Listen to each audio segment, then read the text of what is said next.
أعوذ بالله من الشيطان الرجيم بسم الله الرحمن الرحيم إلا تنصروه فقد نصره الله إذ أخرجه الذين كفروا ثاني اثنين إذ هما في الغار إذ يقول لصاحبه لا تحزن إن الله معنا فأنزل الله سكينته عليه وأيده بجنود لم تروها وجعل كلمة الذين كفروا السفلى وكلمة الله هي العليا والله عزيز حكيم. وقال الله تعالى في سورة ياسين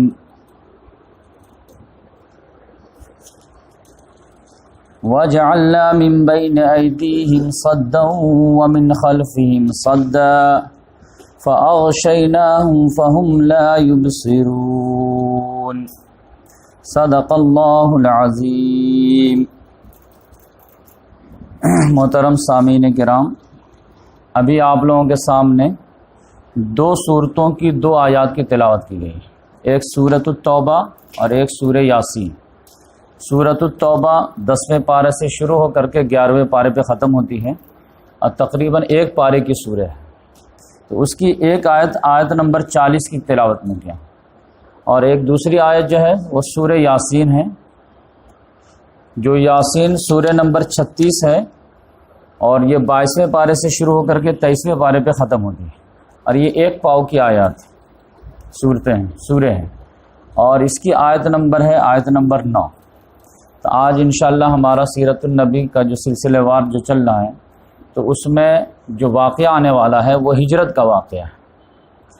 اور یہ سمجھیے کہ محمد صلی اللہ علیہ وسلم کی زندگی کا بہت ہی اہم واقعہ جو ہے آج انشاءاللہ آپ لوگوں کے سامنے پیش ہوگا، اور آپ بہت ساری باریکیاں بھی آج جانیں گے، اور اڑتی پڑتی تو بہت ساری چیز جانتے ہیں، لیکن آج ایک انشاءاللہ سسٹمیٹک انداز میں پوری سیرت النبی میں جو خاص طور سے جو محمد صلی اللہ علیہ وسلم کا مائیگریشن ہوا ہے، جو کہنے میں تو ایک لفظ میں ادا ہو جاتا ہے، ایک سیکنڈ میں ہو جاتا ہے، لیکن اس کے پیچھے کتنی بڑی قیامت مضمر تھی، کتنی جانفشانی، کتنی قربانی تھی، تو وہ آپ کے سامنے جب آئے گی تو آپ کو محمد صلی اللہ علیہ وسلم کی عظمت کا احساس ہوگا کہ یہ جو دین غالب ہوا ہے تو وہ ایسے جو ہے معجزہ کے سپورٹ سے نہیں ہوا ہے، بلکہ اس میں معجزہ کی بھی جو ہے شمولیت ہے، اور محمد صلی اللہ علیہ وسلم کے اپنی جانفشانی، قربانی، فہم، ادراک ساری چیز کی ہے. تو آج انشاءاللہ ہمارے جو ٹائم ہے اسی میں کور کرنے کی کوشش کروں گا، اور اگر کچھ چیزیں رہ جائیں گی تو انشاءاللہ نیکسٹ میں اس کو سمیٹنے کی کوشش کریں گے. دیکھیے، ہجرت کا جو معاملہ ہے یہ ٹرننگ پوائنٹ آف محمد صلی اللہ علیہ وسلم، امت مسلمہ کا سب سے بڑا ٹرننگ پوائنٹ ہوا، جس کی وجہ سے اس ہجرت کا اندازہ آپ لگائیے کہ جب حضرت عمر فاروق رضی اللہ تعالیٰ عنہ کے دور میں یہ مسئلہ پیش آیا کہ محمد صلی اللہ علیہ وسلم نے ہم لوگ کو ایک انجیکشن لگائے، اور وہ انجیکشن یہ ہے کہ ہر چیز میں ہمارا معاملہ الگ ہوگا بقیہ تمام غیر مسلموں سے، کھانا پینا، رہنا سہنا، اٹھنا بیٹھنا، تہوار، طریقے، عبادات، یہ ہر چیز میں ہم اس کی مخالفت کریں گے. یہاں تک کہ کوئی بہت مقدس چیز بھی ہے لیکن اس وقت میں اگر کوئی کر رہا تو ہم اس پہ روک دیں گے تاکہ ہمارا اس کا ڈفرینس نمایاں رہے.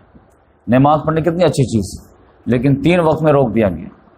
سورج جب طلوع ہو رہا ہو، سورج جب نصف النہار پہ ہو، اور سورج جو غروب ہو رہا، کیوں روک دیا گیا؟ سورج کا کیا جرم ہے؟ نہیں، جرم اس کا نہیں تھا، جرم جو ہے غیر مسلموں کا تھا.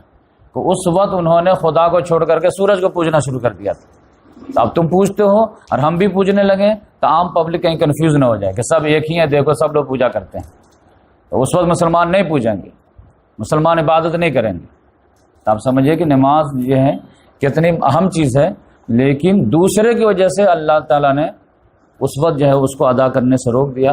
تو یہ ہر معاملے میں ایک لفظ میں محمد صلی اللہ علیہ وسلم نے کہہ دیے تھے، تو اس کو جو ہے وہ ایک جملے میں پوری قیامت تھی. من تشبہ بقوم فہو منہم، جو قوم کسی قوم کی مشابہت اختیار کرے گی تو وہ اسی میں شمار ہو. تو لباس، وضع، قطع، یہ سارے چیز کور کر لی. یعنی دیکھ کر کے کوئی آدمی کہا یہ مسلمان ہے، چاہے آپ کو جس اسٹائل میں وہ دیکھا ہو، کھانے کے اسٹائل میں دیکھا ہو تو کھانے کے اسٹائل سے بتا دیں یہ مسلمان کا کھانا ہے، سونے کے اسٹائل سے دیکھے کہ ہاں یہ مسلمان سویا ہوا، چلنے کا انداز سے کہ ہاں یہ مسلمان جا رہی ہے، جا رہا ہے، ہر معاملے میں جو ہے کوئی کنفیوژن نہ ہو کہ یہ مسلمان جا رہا ہے یا ہندو جا رہا ہے، یہ غیر مسلم جا رہا ہے۔ کیوں؟ کیونکہ مسلمان گڈ ہوتا ہے، گڈ نیچر کا ہوتا ہے، تو اس کے گڈ کا کریڈٹ جو ہے اس کو اسلام کو بھی جائے اور اسلام کو بھی جائے، مسلمان کو بھی جائے۔ آپ جو ہے بالکل جو ہے ایسے جو ہے رہ رہے ہیں جیسے پتہ ہی نہیں چلتا کہ ہندو ہے یا مسلمان ہے، اور آپ جو ہے کسی آدمی کے لیے ٹرین میں سیٹ چھوڑ دیے تو اس کا جو ہے گڈ ول کس کو جائے گا؟ آپ کو جائے گا، یہ بہت اچھا انسان ہے، لیکن آپ کے ساتھ ساتھ اسلام کو تو نہیں گیا کہ اسلام نے یہ سکھایا ہے، لیکن آپ نے وضاقتہ مسلمانوں والا بنایا ہے تو آپ کو بھی گڈ ول جائے گا اور اسلام کو بھی جائے گا۔ یہ مسلمان ہے اس لیے جو اس نے سیٹ چھوڑا ہے، یہ مسلمان ہے اس لیے غریب کو مدد کیا ہے، یہ مسلمان ہے اس لیے جو ہے یہاں پہ غریبوں کو کام آیا ہے۔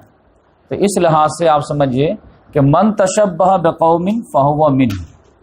تو اب ہر معاملے میں یہ تھا کہ غیر مسلموں سے الگ ہونا، غیر مسلموں سے الگ دکھنا چاہیے، ویوہار رکھیے، آپ لین دین رکھیے، آپ روٹ مت بن جائیے، لیکن آئیڈینٹی کو سیو رکھیے، اپنی شناخت کو مت گوائیے، اپنی پہچان کو برابر رکھیے۔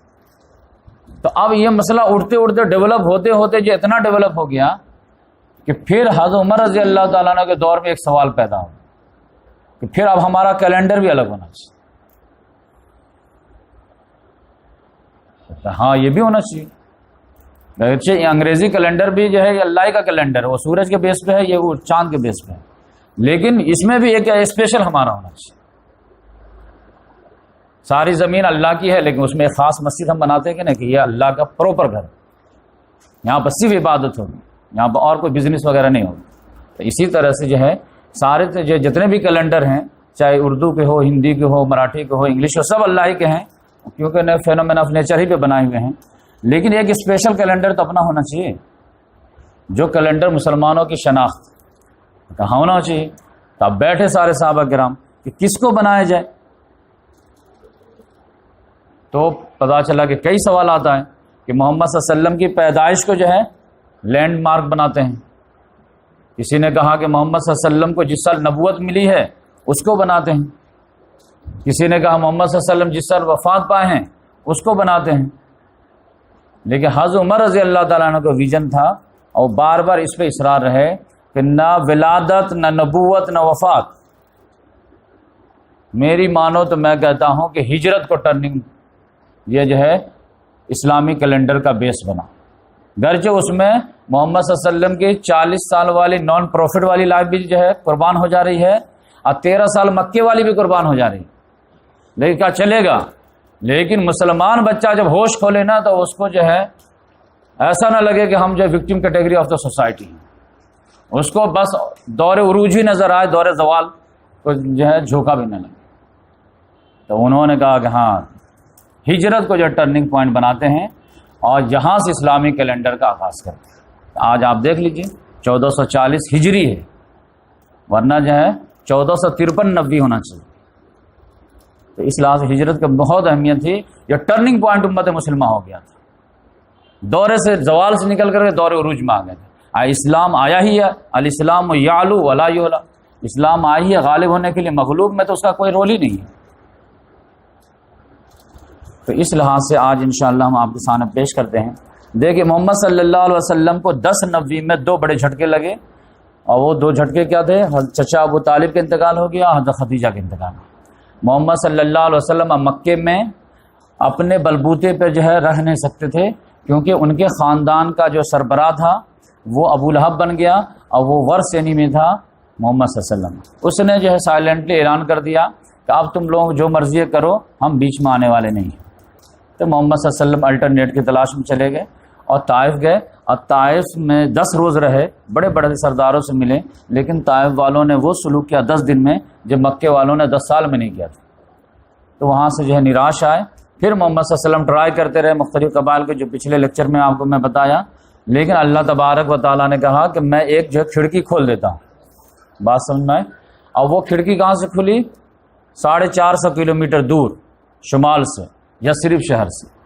تو پہلے سال جو 6 لوگ آئے، ایمان قبول کر کے چلے گئے، پھر نیکسٹ ایئر جو آئے تو وہ 12 لوگ آئے، تو پھر جو ہے انہوں نے بیعت بھی کیے کہ ہم آپ کی بات مانیں گے اور اپنی اصلاح کریں گے، چوری نہیں کریں گے، زنا نہیں کریں گے، کسی پہ الزام نہیں لگائیں گے، بچوں کو ناحق قتل نہیں کریں گے، یہ ساری چیزیں۔ پھر جب 3rd ایئر آئے ہیں تو 75 لوگ آئے، اب پھر انہوں نے کہا کہ یا رسول اللہ ہم آپ کو لے جانا چاہتے ہیں، جو الٹرنیٹ آپ تلاش رہے ہیں تو ہم اس کے لیے تیار ہیں، اب جان کی بازی کھیل جائیں گے لیکن آپ کو ڈیفینڈ کریں گے۔ تو محمد صلی اللہ علیہ وسلم نے کہا ٹھیک ہے، ہم تو تلاش ہی رہے تھے تو ہم کو مل گیا۔ تو محمد صلی اللہ علیہ وسلم ریڈی ہو گئے اور پھر اپنے صحابہ کرام کو اشارہ کر دیے کہ جس کو جو ہے جیسے جیسے موقع ملتا چلا جائے ویسے ویسے ایک ایک کر کے مدینہ میں جمع ہوتے چلے جاؤ۔ اور ہجرت مدینہ کو محمد صلی اللہ علیہ وسلم نے فرض کر دیا۔ اس سے پہلے ہجرت حبشہ جو 2 مرتبہ ہوئے ہیں وہ آپشنل تھا کہ جس کو جو ہے ہمت ہے، شجاعت ہے، صبر ہے، ثبات ہے، برداشت کر سکتے ہو تو میرے ساتھ رکو، کیونکہ رہو گے تبھی دعوت کا کام کرو۔ لیکن اگر اتنا زیادہ ظلم ہے کہ برداشت ہی نہیں کر پاؤ گے، مر جاؤ گے یا ایمان سے پھر جاؤ گے، تو اس کے بدلے میں بیچ میں ایک میں تم کو آپشن دیتا ہوں کہ تم چھوڑ کر کے حبشہ چلے جاؤ، اور وہاں جو ہے جان بھی بچ جائے گی اور ایمان بھی بچ جائے گا اور اللہ کی عبادت کر سکتے ہو۔ تو ہجرت حبشہ آپشنل تھا، ہمت ہے، عزیمت ہے تو یہیں رکو، ہم بھی رکے ہوئے ہیں، اور نہیں ہوتا ہے تو سیکنڈ آپشن ہے وہ چلے جا، پریفریبل نہیں ہے۔ لیکن ہجرت مدینہ مسٹ ہے، جانا ہی جانا ہے، جو نہیں جائے گا اس کا ایمان ہی معتبر نہیں ہے۔ کیوں؟ کیونکہ اب جو ہے اسلامی ریولوشن اس فیس میں دور داخل ہو رہا ہے کہ اب محمد صلی اللہ علیہ وسلم جو ہے آرم کانفلکٹ کی طرف بڑھ رہے ہیں، اب تعداد بنتی جا رہی ہے کہ اب ان کے خلاف جو ہے ایکٹیو ریزسٹنس لیا جائے گا۔ ابھی تو پیسیو ریزسٹنس تھا کہ بس تم مارو ہم صبر کریں گے، مارو صبر کریں گے۔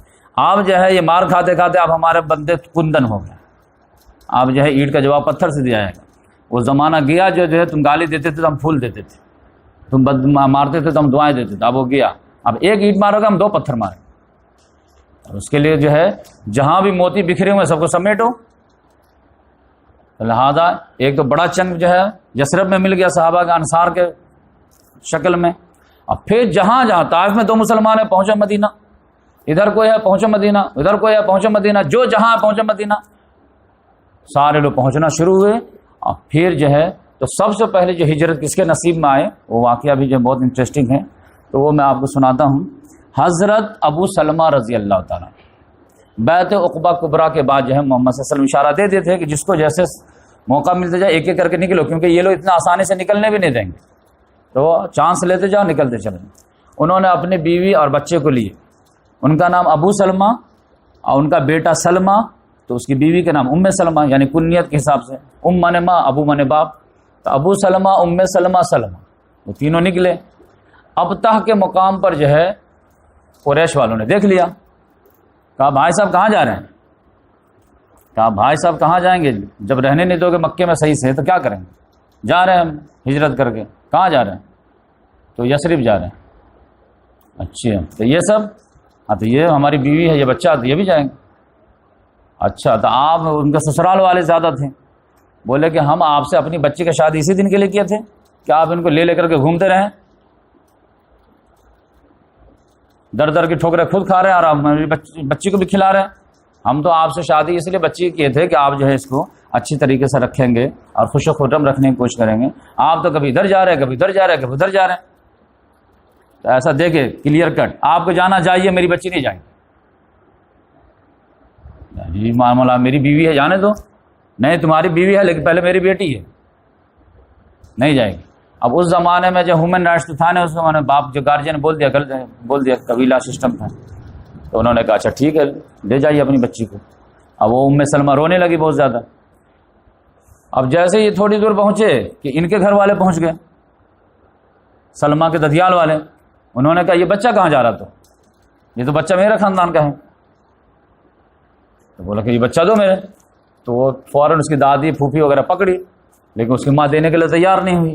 یہ بچہ کیسے میں دے دوں تم کو؟ بچے کے بغیر تو میں رہ ہی نہیں سکتے۔ شوہر جا رہا ٹھیک تھا، بچے سے دل بہلاؤں گی، لیکن انہوں نے کہا نہیں یہ ہمارے خاندان کا بچہ ہے، تم اگر بچی نہیں دو گے تو ہم بچہ کیسے دیں گے؟ لہٰذا وہ کھینچا تانی شروع ہو گیا۔ وہ چھوٹا سا 2-4 سال کا بچہ تھا، اس کا ہاتھ تو کھڑ گیا۔ لاسٹ میں جو ہے پھوپھی دادی سب کھینچ رہی، وہ بیچاری اکیلی پڑ گئی تھی۔ اس طرح آپ سمجھیے کہ وہ پورے انڈیا کا بٹوارا ہو گیا، انڈیا، پاکستان، بنگلہ دیش۔ ابو سلمہ گئے مدینہ یثرب، ام سلمہ گئے اپنے میکے اور بچہ گیا ددھیال۔ اب یہ ام سلمہ کو تو دل ہی نہیں لگتا تھا، روزانہ صبح جو ہے فجر کے بعد جو اٹھ کر کے اسی مقام پہ چلی جاتی تھی جس مقام پہ یہ حادثہ پیش آیا تھا، اور آ کر کے بیٹھ کر کے دن بھر روتی رہتی تھی۔ شام ہوتی تھی تو پھر اب رات میں اکیلے نہیں رہ سکتی، تو پھر میں کیا آ جاتی تھی، پھر رات گزاری، پھر وہاں اب بس ایک ہی چیز، رونا رونا رونا رونا۔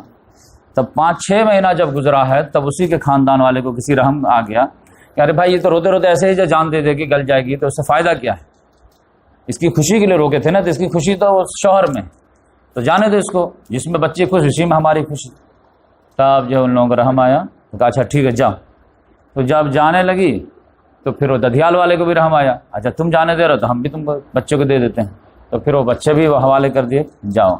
وہ تنہا عورت جو ہے 450 کلومیٹر جو ہے اللہ کے بھروسے پہ چلتی، لیکن وادی تنعیم میں اللہ تبارک و تعالیٰ نے انسانی شکل مطلب سمجھیے کہ ایک فرشتہ کو سمجھ بھیج دیا، مطلب فرشتہ صفت انسان، حضرت عثمان بن مظعون رضی اللہ تعالیٰ، وہ مدینہ سے مکہ آ رہے تھے، وہ دیکھتے ہی لباس وباس سے پہچان گئے کہ کوئی مسلم خاتون ہے، آ کر کے پوچھے کہاں جا رہے ہیں، کون ہیں آپ؟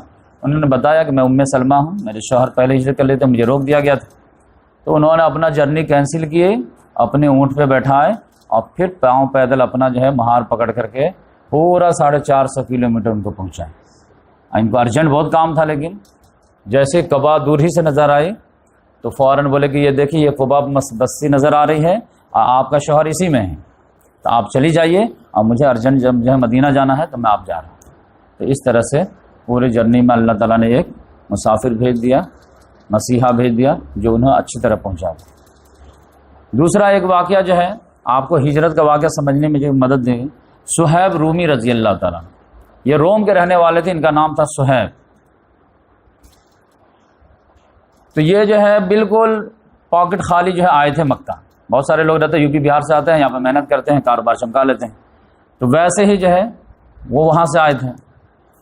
اب مکے میں کاروبار وغیرہ کیے تو اللہ تعالیٰ نے دن دونی رات چوگنی ترقی دے دیا، بہت زیادہ مال دولت جمع کر لیے، پھر اللہ تعالیٰ نے ایمان کی بھی دولت دے دیا، ایمان بھی قبول کر لیے، لیکن اب ان کا کوئی تو تھا نہیں وہاں پہ، تو اس وجہ سے جو ہے یہ سارے لوگ جن کو ستاتے بہت، تو انہوں نے بھی ہجرت کا ارادہ کر لیا، لیکن ساز و سامان بہت زیادہ تھا، اونٹ پہ دام لاد واد کے کیش سامان سب لیے، بولے چلتے ہیں۔ جیسے جانے لگے قریش والے پکڑ لیے، کہاں چلے بھائی صاحب؟ ہجرت کرنے جا رہا ہوں۔ اچھا پورا جو ہے ایسٹ بنا یہاں پہ اور اس کو خرچ کرو گے کہیں اور پہ، ملٹی نیشنل جو ہے کمپنی ڈیولپ ہوئی یہاں اور جو ہے جاب ملے گا وہاں کے لوگوں کو، نہیں ایسا نہیں ہو سکتا۔ کیوں نہیں ہو سکتا؟ میں محنت سے کمایا ہوں، میرا پیسہ ہے، میں جہاں جا رہا ہوں، اور تم اچھے سے رہنے دے تو میں کیوں جاتا؟ کہ نہیں ایسا ہو ہی نہیں سکتا۔ تو بولے اچھا ادھر سنیے، اگر میں یہ سارا مال چھوڑ دوں تو پھر مجھے جانے دیں گے؟ تو آبویسلی آپ سے کیا کرتے، مال سے اصل مطلب، تو کہ لو تم لوگ سارا مال لو، مجھے جانے دو۔ ہاں بہت خوشی کی بات ہے، سب لوگوں کو جو ہے آرام سے بانٹ بوٹ کے لے لیے۔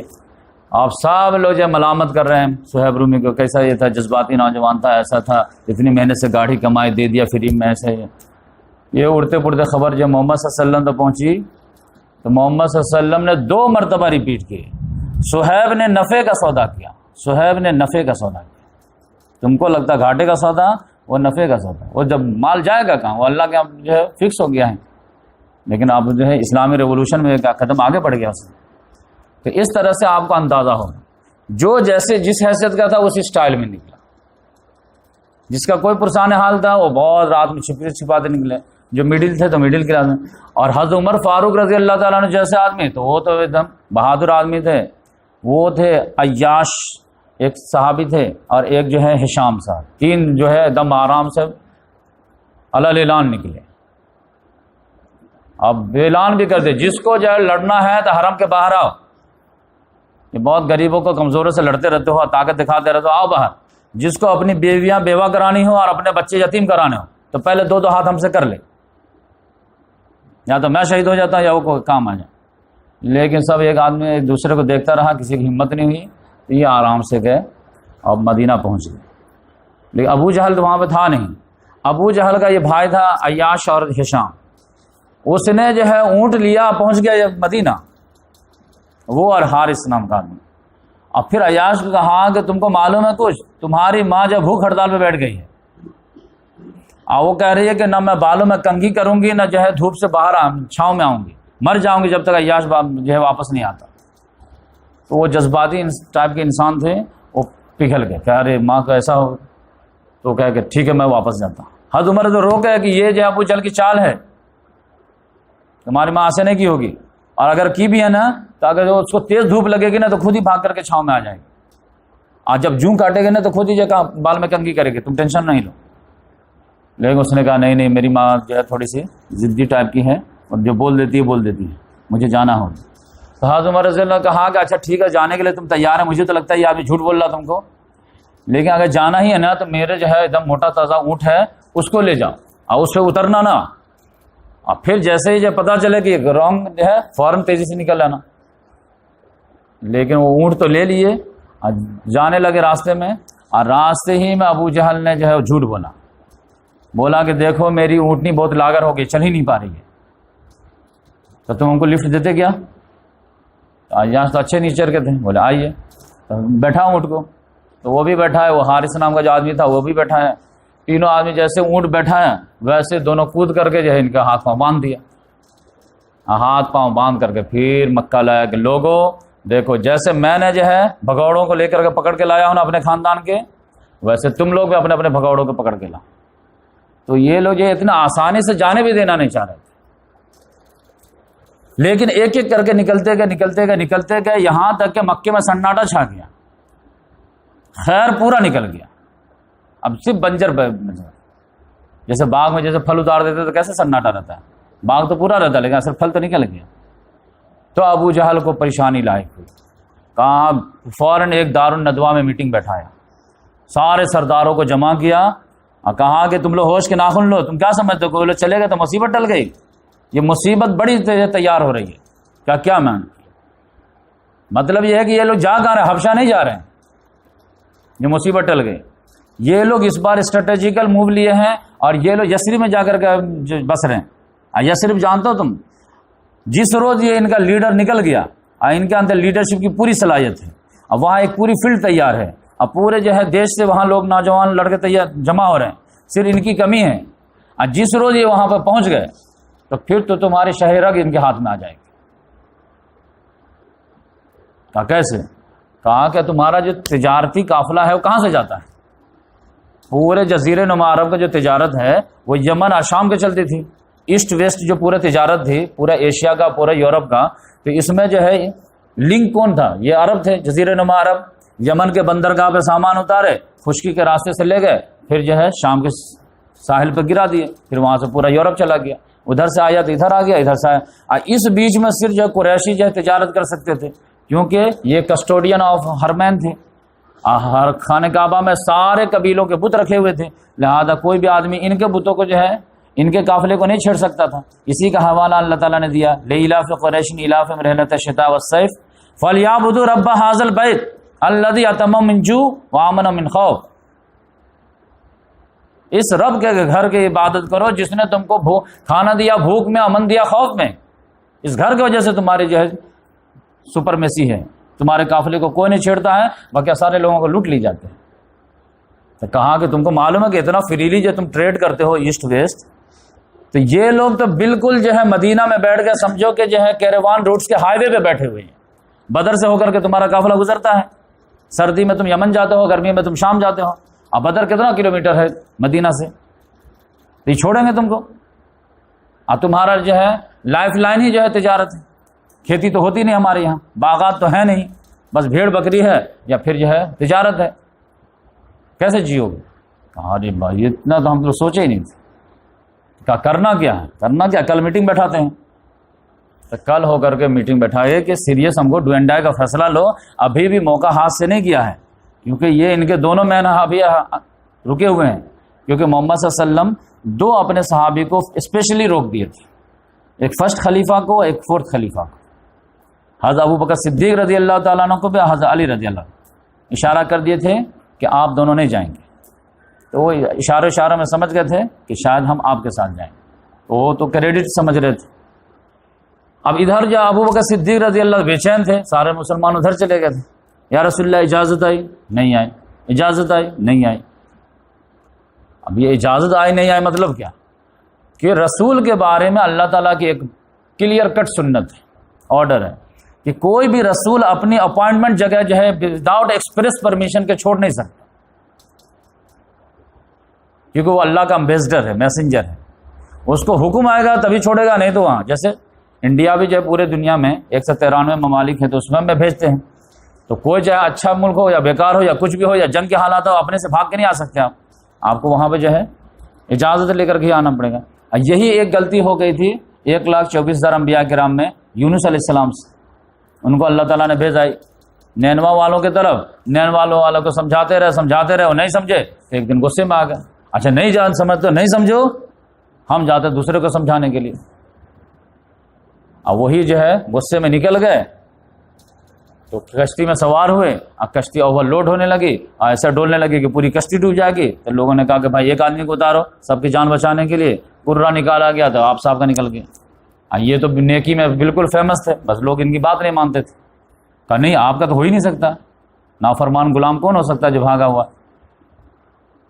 تو پھر کہا دوبارہ قرآن اندازی ڈالو, دوبارہ بھی ڈالا گیا تھا, انہی کا نکلا. کہا نہیں ایسا تو نہیں ہو سکتا, اتنا بہترین آدمی کیسے غلطی کر سکتا. پھر تبارہ بھی نکلا تو پھر تبارہ بھی انہی کا نکلا. تب لاسٹ میں ان کو کلک ہو گیا کہ اچھا بنا حکم کے میں نکل آیا.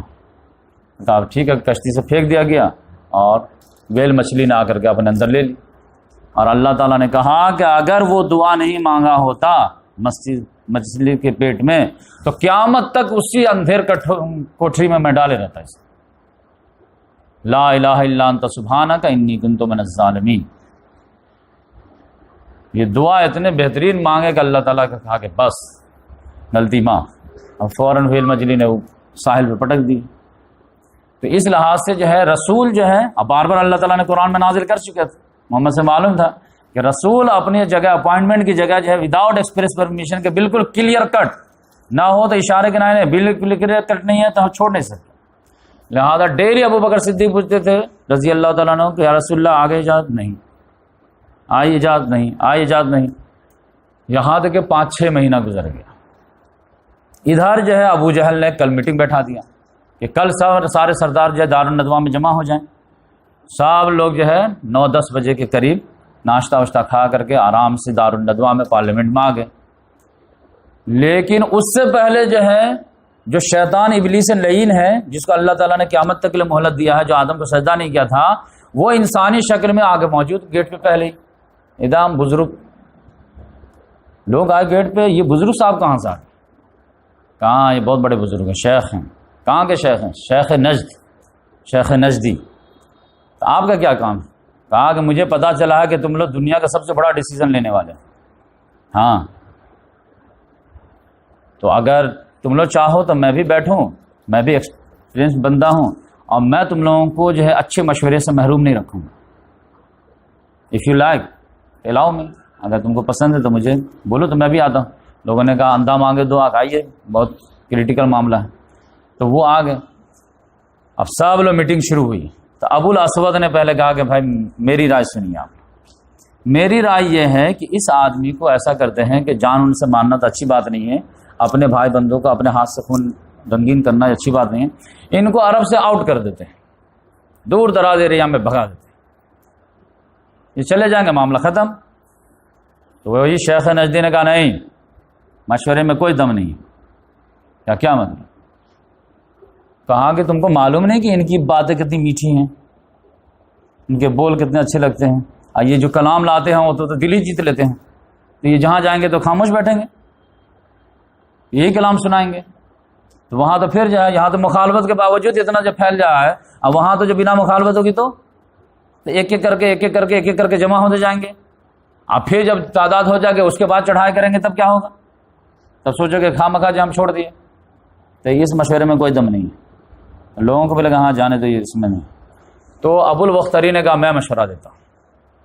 میری رائے یہ ہے کہ اس آدمی کو ہاتھ پاؤں باندھ دیتے ہیں لوہے کی زنجیر سے اور ایک کال کوٹری میں ڈال دیتے ہیں اور باہر سے تالا لاک کر دیتے ہیں, اب کوئی کھانا پینا ان کو نہیں دیتے.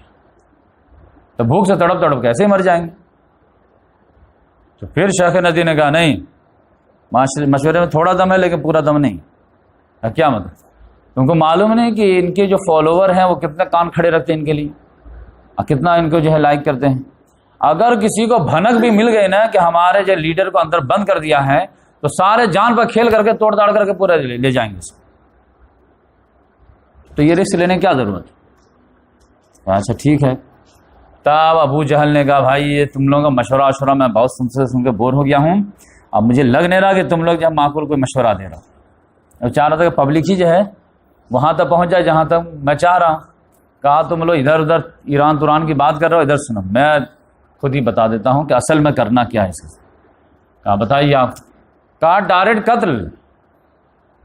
یہ جلا وطن، یہ قید ود، یہ سب جھمیلا کیوں؟ ڈائریکٹ انکاؤنٹر کرو. کہا رہے انکاؤنٹر کریں گے تو وہ تو وہی مسئلہ آئے گا جو پہلے سوچ رہے تھے ہم لوگ، پہلے دن سے ہم لوگ تیار تھے. لیکن بنو ہاشم کو کون سنبھالے گا؟ کہا اس کا بھی ہم توڑ نکال لے رہے ہیں نا. کہا کیا کریں گے؟ بنو ہاشم کیسے نپٹیں گے آپ؟ کہا کہ دیکھو اس کو جو ہم قتل کریں گے تو اس کا اسٹائل ایسا ہوگا کہ سارے جتنے بھی بڑے بڑے قبیلے ہیں سب اپنا اپنا ایک کڑیل جوان پیش کریں، جو سب سے زیادہ حیثیت والا ہے، نسل والا ہے سب. اور پھر رات میں جو ہے ہم لوگ ان کے گھر پہ جمع ہوں گے، اور رات میں جب یہ نکلیں گے تو ہم لوگ ایک ساتھ ایسے تلوار سے ان پہ وار کریں گے کہ سمجھو کہ 11 ٹکڑے ہو جائیں گے. پھر شور ہوگا کس نے مارا کس نے مارا، تو 11 نے مارا، نیٹو کی فوج نے حملہ کیا. تو اب بنو ہاشم تو ایک خاندان سے نپٹ سکتے ہیں لیکن 11 سے تو نہیں نپٹ سکتے. تو لازمن جو ہے وہ جنگ کی ہمت نہیں کر پائیں گے، کہیں گے بھائی کم سے کم ہمارے آدمی کو مارے ہو تو دیت دے دو. تو پیسہ تو 1 لاکھ مانگیں گے، ہم 2 لاکھ دے دیں گے، پیسہ کی تو کمی ہے نہیں.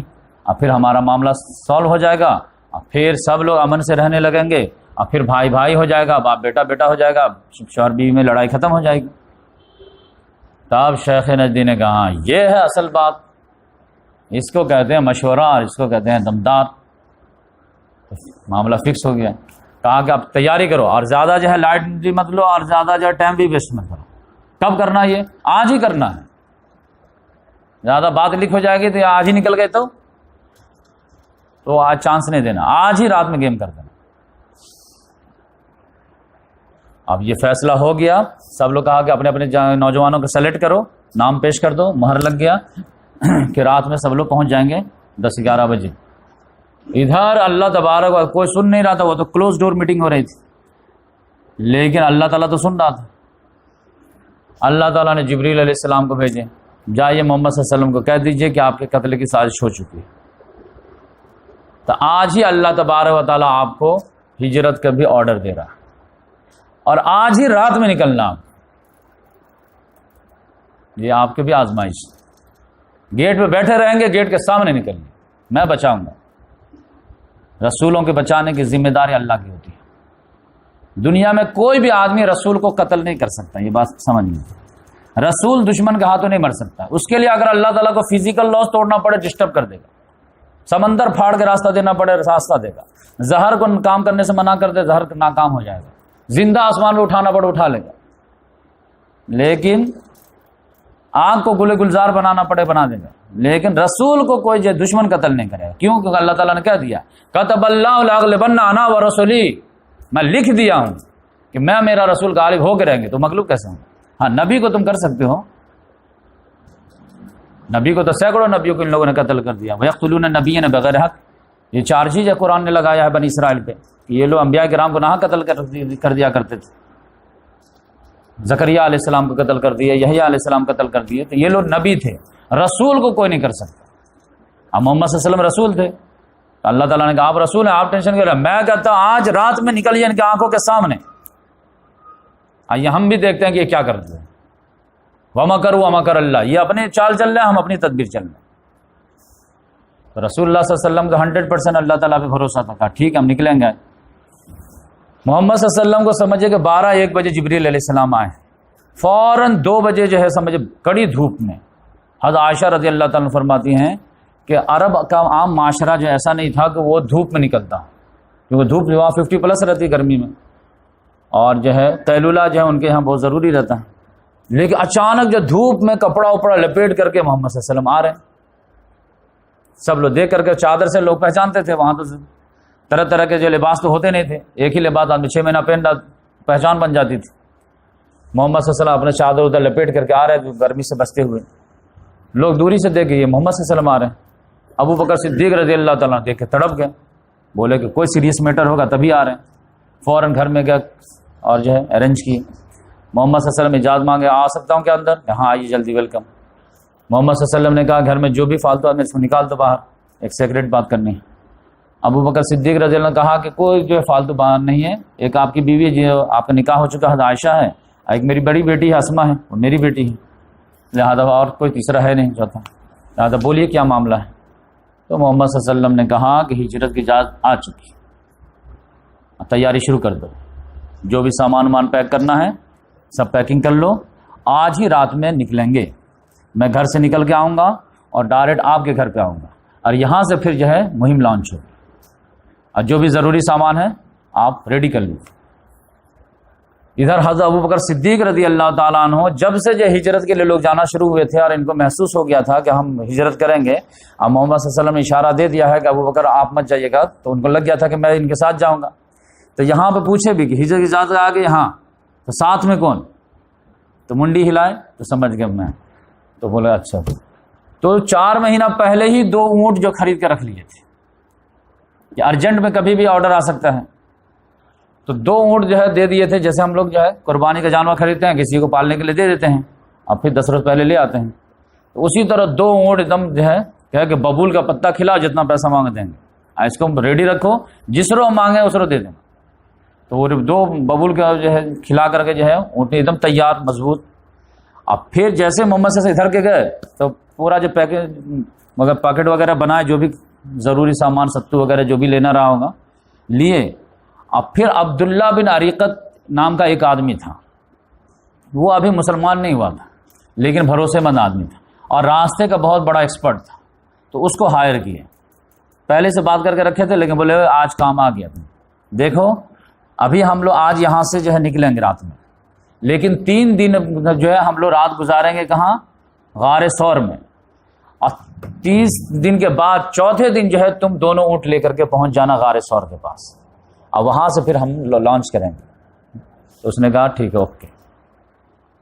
تو یہ بات جو ہے انہوں نے اندر سے سیٹنگ کر لی، اب محمد صلی اللہ علیہ وسلم ابھی بتایا بھی نہیں۔ ادھر محمد صلی اللہ علیہ وسلم آئے اپنے گھر میں، ٹائم کم تھا، 3-4 تو ایسے بج گئے، فوراً علی رضی اللہ تعالیٰ عنہ کو بھی روکے ہوئے تھے اندر سے، یہ ابو بکر صدیق کو پتہ نہیں تھا۔ انہوں نے کہا کہ دیکھو آج میں نکلوں گا رات میں، اور جو ہے فوراً جو ہے اللہ تعالیٰ نے کہا آج ہی کا آج نکلنا ہے، اب مکے والوں کے بہت سارے امانتیں ہیں ہمارے پاس، اب اگر میں اس کو بانٹنا شروع کر دوں تو ہو سکتا ہے کہ کوئی میسیج لیک نہ ہو جائے کہ لگتا ہے کہ یہ نکلنے والے ہیں، تو اس لحاظ سے جو ہے آج اس کو مت بانٹنا، آج نارمل ڈے جانے دو، کل جو ہے میں جب نکل جاؤں تو صبح سویرے کیا کرنا، ساری امانتیں جو ہے سارے لوگوں کو دے دینا، اور پھر تیزی کے ساتھ جو ہے سفر کرنا، تو پھر ہم سے آ کے مل لینا، تم جوان ہو میں بوڑھا ہوں، تو اسی حساب سے رفتار سے چلیں گے، اور نائٹ میں ایسا کرنا کہ تم میرے بستر پہ سونا، ٹھیک ہے، میں نہیں سوؤں گا عشاء بعد اس سے، اور میرے حضرمی چادر جو سبز رنگ کی ہے وہ بھی اوڑھ لینا، آج اپنی چادر مت اوڑھنا۔ یہ حضرمی جو حضر موت جو یمن میں ہے، تو وہاں کی بنی ہوئی چادر کو حضرمی چادر کہتے ہیں، سبز رنگ کی تھی، تو محمد صلی اللہ علیہ وسلم کی وہ پہچان تھی، تو وہ علی رضی اللہ نے کہا ٹھیک ہے اوکے۔ اب یہ دنیا کی بہت بڑے خطرے کی گھنٹی تھی کہ کوئی آدمی آئے اور کوئی آدمی چادر اوڑھے ہوا ہے اور ورس دشمن ہے، تو آ کر کے ایسے ہی اٹیک کر دے، تو پتہ چلا محمد صلی اللہ علیہ وسلم بچ گیا، علی رضی اللہ قتل ہو گیا۔ لیکن علی رضی اللہ تعالیٰ عنہ کو کوئی فرق نہیں پڑتا تھا محمد صلی اللہ علیہ وسلم کی بات سر آنکھوں پہ، لہٰذا وہ ڈیرنگ کر کے سو گئے کہ ٹھیک ہے جو ہوگا دیکھا جائے گا۔ تو اس طرح سے پورے جو ہے پلاننگ ہو گئی۔ اب یہ ابو جہل وغیرہ بھی 11 نوجوان ہمت والے، سب ابو جہل خود بھی لیڈ کرتا ہوا دم گیٹ پہ آ کر کے بیٹھ گیا، لیکن ان لوگوں نے جو ہے وہ اندر آ کر کے مارنے کی جو ہے ارادہ نہیں کیا۔ اور کبھی کبھی اللہ تعالیٰ بات ڈال دیتا ہے کہ ان لوگوں کو ایک عجیب غیرت محسوس ہوئی کہ گھر میں گھس کر کے مارنا یہ تھوڑا سا انسلٹ کی بات ہے، عورتیں رہتے ہیں، بچے رہتے ہیں، تو مرد مرد کی لڑائی ہے، باہر آئیں گے تو لڑائی ہو جائے گی، جیسے بہت سارے بچوں کی لڑائی ہو جاتی ہے تو پھر گلی میں جا کر کے شور کرتا رہتا، نکلو باہر دیکھ لیں گے تم کو، نکلو باہر کے اندر جا کے مار دو، بھائی عورت اندر عورتیں ہیں، لڑکے لڑکے کی لڑائی ہے باہر لڑیں گے. تو اس طرح سے انہوں نے ویٹ کیا کہ ہم گھر میں گھس کے نہیں ماریں گے, باہر جب یہ نکلیں گے تو ہم لوگ مرد مرد کی لڑائی ہو جائے گی. اور اس میں باہر نکلنا ضروری کیا, کیسے رات میں نکلیں گے؟ تو محمد صلی اللہ علیہ وسلم کا عام معمول تھا کہ حرم میں جا کر کے تہجد پڑھا کرتے تھے. سب لوگوں کی نگاہ میں تھے کہ یہ آدھی رات کے بعد جو ہے تہجد کے لیے نکلتے ہیں, تو نکلیں گے پر اسی روٹین کے ساتھ, تو اسی وقت اٹیک کر دیں گے. تو اس لحاظ سے ابو جہل نے کہا کہ ہم ویٹ کریں گے اور پھر یہ نکلیں گے جب تو ہم یہ کریں گے. تو اب یہ سمجھے کہ 10 اس بار آ گا, ان لوگوں کو لگا ہوگا کہ 1 بجے نکلیں گے. تو اب اتنے ہی میں جو ہے اپنا ابو جہل ادھر سے ادھر ٹہلنا ٹائم پاس کر رہا ہے, تو اسی میں جو ہے ایک عجیب پہ ایک پر ایک ڈائلاگ مار رہا ہے اور اپنے ساتھیوں کو تھوڑا سا جوش دلایا. دیکھو کہتا کہ میں اللہ کا نبی ہوں, اب مجھے مانو گے تو تم جو ہے تمہارے لیے آخرت میں اردن جیسے باغات ہوں گے اور تم کو دوبارہ اٹھایا جائے گا, اور نہیں مانو گے تو تم کو پہ جو ہے ذبح کے جو فیصلے ہوں گے اور تم کو جہنم میں جلایا جائے گا. اور سائلنٹلی کہنا کیا چاہ رہا تھا کہ اپنے جان کے لالے پڑے ہیں. یہ دعوے دیکھو کتنے بڑے بڑے ہیں, اور آج ہم سے کون بچائے گا ان. تو اس طرح خوب مزہ ڈائلاگ بازی خوب کیا ادھر ٹہلنا. پھر جب جو پراپر ٹائم آیا ہے تو محمد صلی اللہ علیہ وسلم اللہ کا نام لے کے نکلے ہیں. تو ایک آیت پڑھ رہے تھے, وہ سورہ یاسین کی جو میں آپ کو سنایا, وَجَعَلْنَا مِن بَيْنِ أَيْدِيهِمْ سَدًّا وَمِنْ خَلْفِهِمْ سَدًّا, ہم نے ان کے آگے بھی باندھ دیے ہیں, اس کے پیچھے بھی باندھ دیے ہیں. فَأَغْشَيْنَاهُمْ فَهُمْ لَا يَبْصِرُونَ, اور ہم نے ان کی نگاہوں کو ڈھانپ دیے ہیں, یہ آپ دیکھ نہیں پائیں گے. لہٰذا اللہ تعالیٰ نے ان کی نگاہیں پکڑ لی, نیند کا غلبہ ڈال دیے. نیند کا غلبہ آیا تو سب آدمی جو ہے ایک دوسرے کو منڈی ڈال کے ایسے سو گیا. محمد صلی اللہ علیہ وسلم جو ہے صفوں کو چیرتے ہوئے نکلے, بولا ارے کون ہے یہ سب؟ تو جیسے وہ مزہ لے رہے تھے محمد صلی اللہ علیہ وسلم بھی مزہ لیے. پھر جو ہے ایک مٹھی مٹی لیے, اصحاب کے سر پہ تھوڑا تھوڑا رکھ دیا, پرساد لے لو, اب بہت جاب کرنے آئے ہو اچھا. آپ پھر جو ہے دیکھیں آپ اٹھ ہی نہیں رہے, کیا بات کریں, جا رہے ہیں ہم. تو سیدھے چلے گئے ابو بکر صدیق رضی اللہ تعالیٰ عنہ کے گھر. ادھر ایک بوڑھا جو تھا وہ لیٹنگ پیشاب کرنے کے لیے اٹھا ہوگا, اب پہلے زمانے میں تو باہر ہی لوگ جاتے تھے, تو وہ دیکھ لیا پورا تماشا. تو کچھ دیر کے بعد دیکھے کہ یہ مٹی پہ ڈالے ہیں, پھر چلے گئے. پھر وہ آدمی دیکھا جب آیا ہوگا فارغ و روح ہو کر کے, دیکھا کہ یہ لوگ کیوں پڑے ہوئے ہیں. تو آ کر کے ٹوکا, بھائی صاحب کیا بات ہے؟ خاموش, معاملہ اندر. کہا نہیں بتائیے کیا معاملہ ہے. کہا آج ان کا یہ پورا یہ کرنا ہے. کہا وہ تو گئے. کون کہتا گئے؟ کہ میں دیکھا ہوں, تمہارے سر پہ مٹی بھی رکھے, دیکھو. سب دیکھا, ہاں مٹی تو ہے. ابو جہل نے کہا خاموش. اور جو ہے دروازے کا جو دراز جو ہوتا ہے نا, اس سے جھانک کے دیکھا تو ایک آدمی سویا ہوا ہے, اور محمد صلی اللہ علیہ وسلم کی چادر بھی ہے. کہا جھوٹ بولتا ہے, بوڑھا سٹیا گیا تو چل, وہ آدمی میرا شکار سویا ہوا. کہا نہیں وہ گیا. کہا نہیں دیکھو وہاں ہے. تو اس طرح وہ اطمینان سے بیٹھا رہا. اب محمد صلی اللہ علیہ وسلم رہیں تب تو جا چکا, نکلیں. یہ آرام سے جو ہے بالکل بھور کا جب سمے ہو گیا ہے,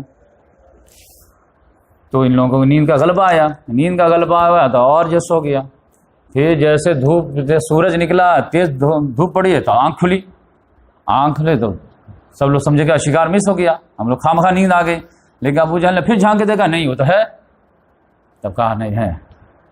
تو جو اپنے جو ملامت ہو رہی تھی اس سے یہ نہیں کہ شکار گیا نہیں, لیکن 5 منٹ کے بعد علی رضی اللہ تعالیٰ نے نکل کے آئے گیٹ سے باہر.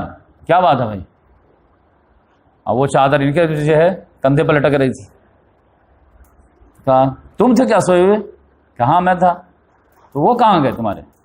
کہ مجھے کیا پتا. تب تو کھسیانی بلی کھمبا نوچے. ابو جہل کو تو اتنا ملامت ہوئی, کیونکہ سارے تو سرگنا یہی تھا.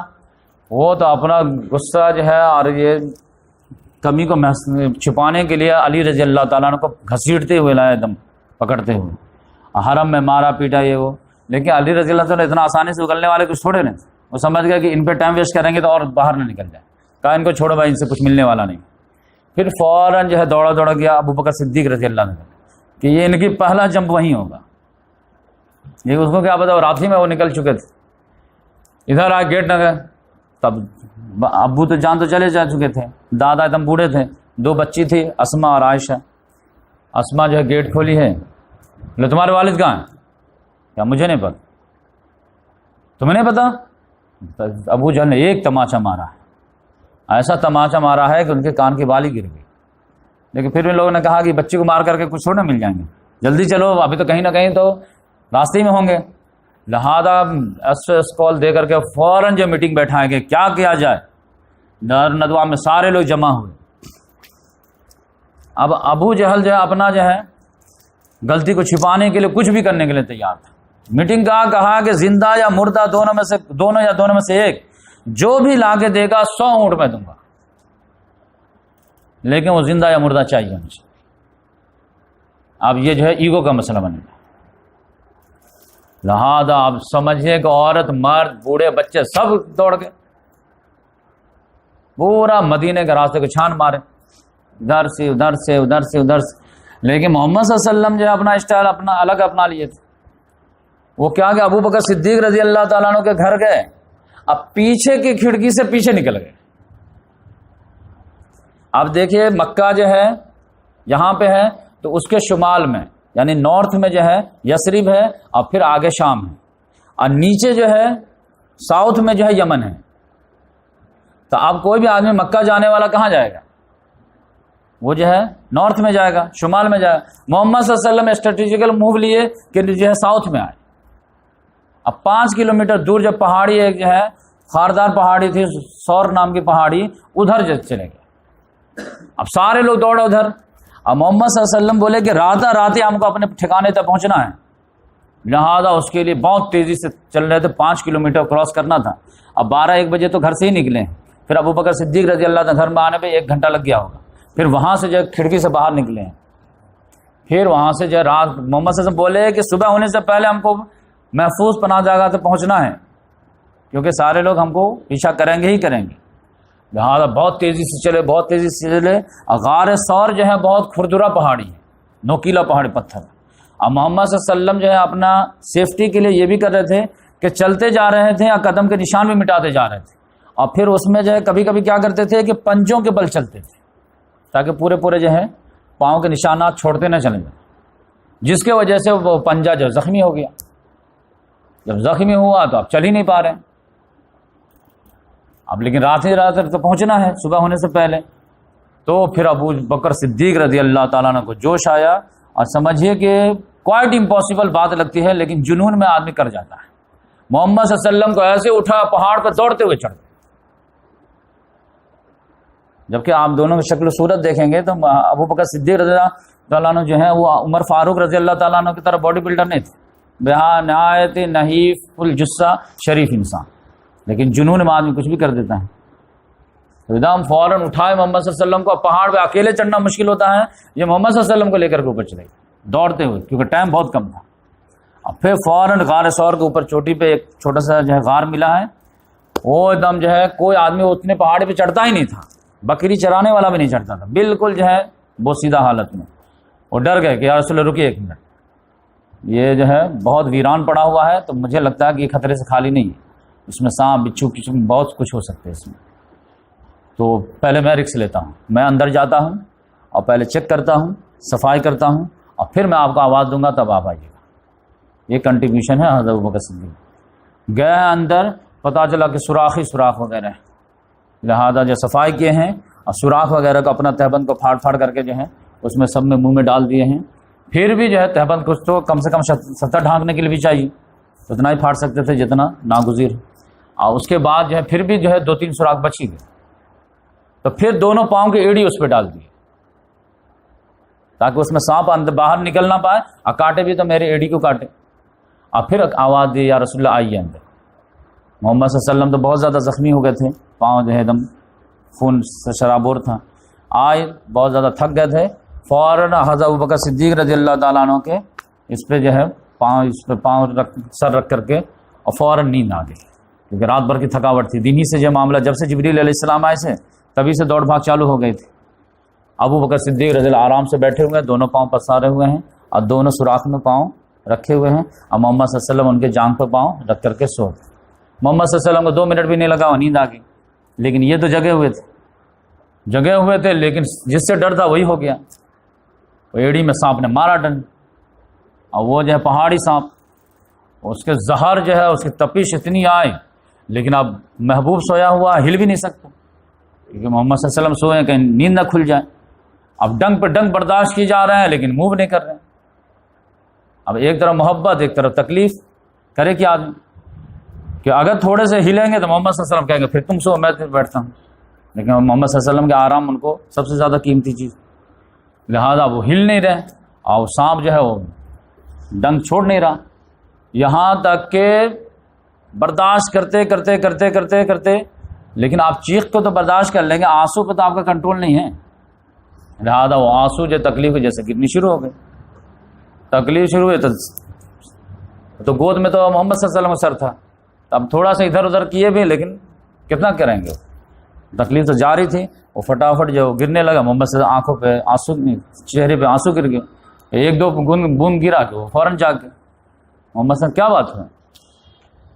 تو بولی نہیں بولو کیا معاملہ ہے، کیوں رو رہے؟ تو بولے کہ یا رسول اللہ یہ معاملہ ہے کہ میں آپ کو جگانا نہیں چاہ رہا تھا، ڈسٹرب نہیں کرنا چاہ رہا تھا، تو یہ دونوں سوراخ میں پاؤں رکھا ہوں اور اس میں سے کسی نے ڈنک مار لیا مجھے. تو محمد صلی اللہ علیہ وسلم نے کہا دکھاؤ کدھر ڈنک مارا. تو پاؤں ہٹائے، کہا یہ دیکھیے ڈنک مارا. محمد صلی اللہ علیہ وسلم اپنا لعاب دہن لیے لگا دیے، فوراً ٹھیک ہو گیا. تو اس طرح سے پھر اطمینان ہو گیا. اب ادھر جو ہے ابو بکر صدیق رضی اللہ تعالیٰ عنہ کا ایک بیٹا تھا، ان کا نام تھا عبداللہ بن ابو بکر. وہ تینوں نائٹ کیا کرتے تھے، مغرب کے بعد جو ہے جیسے اندھیرا چھاتا تھا کہ آدمی جب دوسرے کو پہچان نہیں پاتا تو فوراً مکے سے آ جاتے تھے یہاں پہ غار ثور میں، اور رات بھر محمد صلی اللہ علیہ وسلم کے ساتھ رہتے تھے. جو خدمت ہو جو کچھ بھی ہو، اب پوری رات کی رپورٹنگ، دن کی رپورٹنگ دیتے تھے کہ یہاں یہ مشورہ ہو رہا، وہاں یہ مشورہ ہو رہا، یہ بول رہا وہ بول رہا. پورے رات بھر کے مشورے دیتے تھے. اور صبح میں جو ہے وہ سفیدی چھانے سے پہلے اندھیرے ہی میں گھر واپس آ جاتے تھے. اور ایسے جو ہے صبح میں پھر اپنے گھر سے اٹھتے تھے، لگتا تھا رات یہیں سوئے. حضرت عائشہ کہتے ہیں کہ کتنا سوجھ بوجھ والا نوجوان تھا کہ کسی کو محسوس ہی نہیں ہونے دیا. اب پھر دن بھر جو ہے کفار کے مجلس میں ایسے بیٹھے رہتے تھے، لگتا تھا کہ یہیں تو معلوم ہی نہیں کہ ابو کہاں گئے. اب پھر ان کا خوراک کیسے آتا تھا، 3 دن جو غار میں تھے. تو اس میں جو ہے عامر بن فہیرہ، یہ حضرت ابو بکر صدیق کے غلام تھے، وہ مسلمان ہو گئے تھے، ان کو انہوں نے آزاد کرایا تھا. وہ کیا کرتے تھے کہ پہاڑ کے جو ہے ایریا ہی میں دن بھر بکریاں اپنا چراتے رہتے تھے، انون بن کر چرا رہے چراتے دھیرے دھیرے لا رہے ہیں، قریب لا رہے ہیں. جب بالکل اندھیرا چھاتا تھا تو پھر جو ہے وہ پوری بکریوں کو پہاڑ پہ چڑھا دیتے تھے. اب بکریوں کو پہاڑ پہ چڑھا دیے تو پھر دیتے تھے کہ یا رسول اللہ اب اندھیرا آ گیا ہے اور آپ کو جو بکری پسند ہے تو اس میں جس میں دودھ آپ کو نظر آتا ہے تو اس کے دودھ نکال کر کے پی لیجیے. تو ابو بکر صدیق رضی کٹورا وغیرہ بھی لے کے گئے تھے، تو اس طرح سے دودھ نکالتے تھے اور پیتے تھے. 3 دن تک یہی خوراک رہتا تھا. پھر جب یہ صبح میں وہاں سے جو ہے یہ بھی جو ہے عبداللہ بن ابو بکر نکلتے تھے، سمجھے کہ 3 بجے یہ نکل رہے ہوں گے تو 3:30 بجے یہ بھی بکری لے کے نکلتے تھے.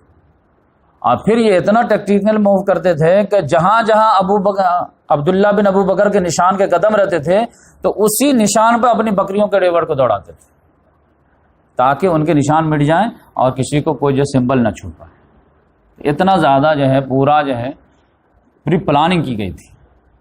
تو محمد صلی اللہ علیہ وسلم نے فرمایا کہ یہ لوگ 3 دن تک جو ہے ہم کو کھوجے. جمعرات کی رات میں محمد صلی اللہ علیہ وسلم انٹری لیے. جمعرات کے دن میں یہ ہوا تو جمعہ کا سنیچر اتوار، سوموار کو یہ تھا کہ جانا ہے. تو سوموار کو جو ہے صبح سویرے جو ہے وہ پہلے سے پلاننگ ابو بکر صدیق رضی اللہ عنہ کر لیے تھے.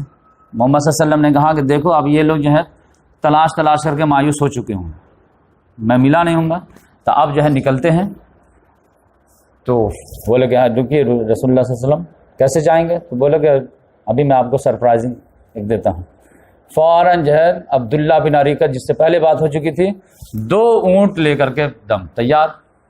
جیسے غار سے نکلا ارے مرسڈیز کھڑی ہے. تو محمد صلی اللہ علیہ وسلم خوشی ہوئی کہ اچانک کی خوشی دینا بھی ایک بہت بڑی جو ہے صدقے جم میں سے. تو ابو بکر صدیق رضی اللہ تعالیٰ عنہ شاباشی حاصل کرنے کے لیے بولے یا رسول اللہ یہ جانتے ہیں یہ 2 اونٹ کہاں کے ہے؟ یہ 4 مہینہ پہلے ہی میں خرید لیا تھا جب سے اپنی ہجرت کا جو ہے ڈسکشن شروع ہوئی، اور ببول کا پتا کھلا کر کے موٹا تازہ کیا ہوں، ایک آپ کے لیے ایک اپنے لیے. لیکن محمد صلی اللہ علیہ وسلم نے ایسا جملہ بولے کہ ان کے شاباشی کیا وہ تو رو پڑے. بولے یا رسول اللہ ایک آپ کے لیے ایک میرے لیے. بولے ابو بکر ٹھیک ہے لیکن میں اپنے والد کی قیمت ادا کروں گا. ان کی تو آنکھوں سے آنکھ سے نکل گئی. یا رسول اللہ مجھ سے یہ مغایرت, میں نے 6 سال کے بچے کو آپ کے نکاح میں دیا ہوں اور آپ سے میں قیمت لوں گا. لیکن آپ یہ بھی محمد صلی اللہ علیہ وسلم کے خودداری اور غیرت کا دیکھیے آپ دیکھ کہ اپنے لیے یہ دینی فرائض ہمارا بھی ہے تمہارا بھی ہے, ہم اس کی قیمت ادا کریں گے. آج ہمارے پاس پیسہ نہیں, کل ہوگا, کل ہم دیں گے. تو اس لحاظ سے جو ہے محمد صلی اللہ علیہ وسلم اپنے زندگی کے لیے کسی سے کچھ مانگے ہی نہیں. یہ واقعہ میں کس لیے سنایا ہوں کہ جب آپ ادھر جائیں گے, جب مدنی جنت میں سیر کراؤں گا انشاءاللہ میں, تو ہر جگہ آپ کو لگا انفقو مال خرچ کرو, مال خرچ کرو, تو آپ کو لگے گا کہ محمد سے اتنا پیسہ کیوں مانگ رہے تھے. تو پیسہ مانگ رہے تھے اسلامی ریولوشن کے لیے, اپنے لیے نہیں. اپنے لیے تو پیٹ پہ پتھر باندھا پڑا, پیٹ پہ پتھر باندھے, لیکن کسی سے روٹی نہیں مانگے, پیسہ کیا مانگے. تو اصل میں مسئلہ یہ تھا. تو عبداللہ بن عریقہ آ گیا بندہ. پھر وہ لوگ چلے یہاں جو ہے سوموار کے دن جو ہے وہاں سے جمعہ جمعرات سنیچر اتوار, پھر نکلے وہاں سے. اور اس کے بعد جو ہے راستے میں 2-3 واقعہ پیش آیا. عبداللہ بن عریقہ جو ہے وہ جو عام راستہ سے اس کو اختیار نہیں کیا, اور یہ پھر اور بھی جو ہے یمن کی طرف اور بھی گیا, کچھ دیر تک چلا, اور پھر جو ہے لیفٹ میں لے کر کے ریڈ سی ہے, تو ریڈ سی کا ساحل پکڑ لیا, اور پھر ادھر سے وہ جانا شروع کر دیا. لیکن اس میں بھی جو ہے ایک آدمی نے دیکھ لیا. اس میں ایک واقعہ جو ہے میں سنا دوں کہ جس روز نکلنا تھا 3 دن کے بعد نکلنا تھا, یہ ٹائم فکس تھا. تو اب یقینی بات ہے غار میں تو بکری آ جاتی تھی, دودھ پلا دیتی تھی. اب تو جو ہے 450 کلومیٹر کی جرنی ہے, تو اب اس میں خوراک کہاں سے آئے گا.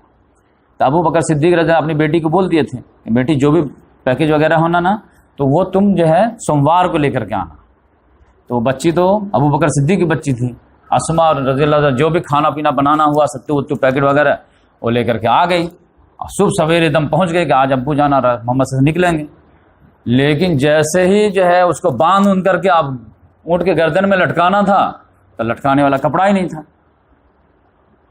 ابھی چھوٹی سی بچی, مطلب 1-1.5 سال کا ڈفرینس ہے حضرت عائشہ میں, ان میں 12-13 سال کی رہی ہوں گے. اب یہ چکرا کہ کیا کرے, کیسے باندھے اس کو. تب انہوں نے اپنا پٹا کھولا. آج کل کے زمانے میں پیجامہ میں آپ جانتے اظہاربان لگتا ہے, کیونکہ سلائی وغیرہ آ گئی ہے, تو اظہاربان سے آدمی اپنے پیجامہ کو ٹائٹ کر لیتا ہے. پہلے زمانے میں یہ تھا نہیں, سلائی والا نہیں تھا, تو لنگی ٹاپ کے پہنے اور اوپر سے ایک پٹا باندھ لیے تاکہ وہ گرے نہیں. تو انہوں نے, اب اس کو کچھ دکھ ہی نہیں رہا تھا, کس سے باندھے, ٹائم ہے نہیں. تو وہ بیچاری معصوم سی بچی جذبات میں آ کر کے اپنا وہ نطاقین اس کو 2 حصوں میں ٹکڑے کر دی, اور پھر جو ایک حصے کے لٹکا دیا, ایک حصے اپنے کمر سے باندھ دی.